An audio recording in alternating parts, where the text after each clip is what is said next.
Penuntun Saat Teduh Sinode Gereja Kristen Jakarta, Senin 17 Juli 2023. Judul Renungan, Menerima yang Diterima Tuhan Yesus. Diambil dari kitab Lukas 15 ayat 2. Maka bersungut-sungutlah orang-orang Farisi dan ahli-ahli Taurat. Katanya, ia menerima orang-orang berdosa dan makan bersama-sama dengan mereka. Suatu hari, saya mendapati seorang pria bersama seorang anak laki-lakinya datang ke gereja. Kedatangan mereka bukan di hari Minggu dan bukan juga untuk menghadiri acara gereja. Dalam perbincangan dengannya, pria yang mengaku sebagai ayah dari anak laki-laki itu menyatakan telah kehabisan uang. Mereka berniat untuk kembali ke kampung halaman di Yogyakarta. Terlintas dalam pikiran saya menyimpulkan bahwa mereka adalah orang-orang yang akan memakai metode memelas untuk mendapatkan ongkos. Ya, mereka akan memanfaatkan saya.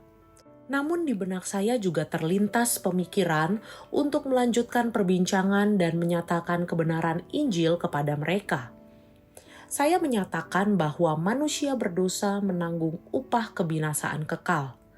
Untuk itu, manusia harus bertobat dari dosa dan menerima kasih karunia melalui Tuhan Yesus Kristus, serta hidup dalam pertobatan. Saya terus menyampaikan kebenaran Injil, sembari saya memastikan bahwa mereka tidak berbohong demi mendapatkan uang ongkos seperti biasa dilakukan bahwa penipu berkedok memelas. Perbincangan kami akhiri dengan berdoa dan meyakinkan mereka untuk bertanggung jawab kepada Tuhan untuk setiap cerita kehidupan mereka.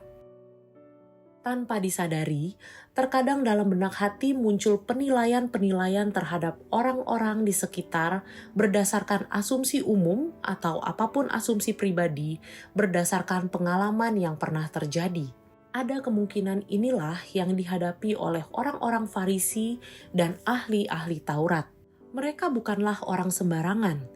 Mereka memahami isi Taurat dan gaya hidup yang benar sesuai hukum Taurat. Pemahaman mereka akan kebenaran menjadikan mereka tahu mana yang benar dan mana yang salah. Namun sayangnya, kecenderungan hati mereka hanya tertuju menjadi seorang hakim, bukan menjadi penolong bagi mereka yang berdosa. Penolong bagi mereka agar memahami kebenaran, bertobat dari keberdosaan mereka, dan berbalik untuk hidup kepada kebenaran Allah. Teladan Kristus mengajarkan kita bahwa semakin kita belajar dan memahami kebenaran Injil, maka hendaknya kita memiliki hati sama seperti Kristus menerima orang berdosa, bukan berkompromi dengan dosanya, namun mengasihi jiwanya.